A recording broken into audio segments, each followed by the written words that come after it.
I am utilizing the Bit Integrations plugin to establish a connection between these two platforms. Let's go to Bit Integration Dashboard. Now click Create Integration.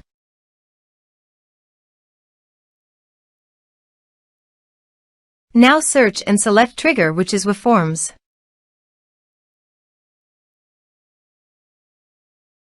Select a form. Click Next. Search and select Bit Form as an action. Give here the client ID. So, go to the Bit Form dashboard. App Setting. API.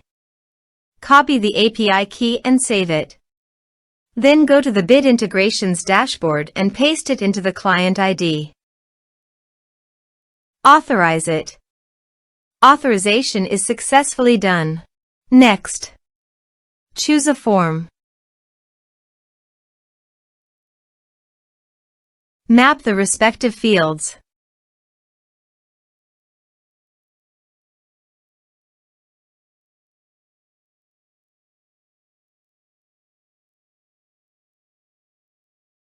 Here are some advanced features in conditional logic you can use for your own requirement.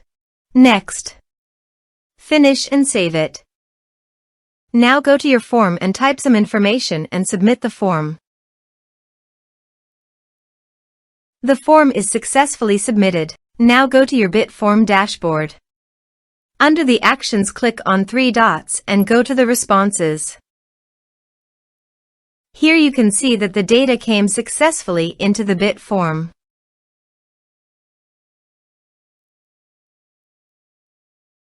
Thanks for watching.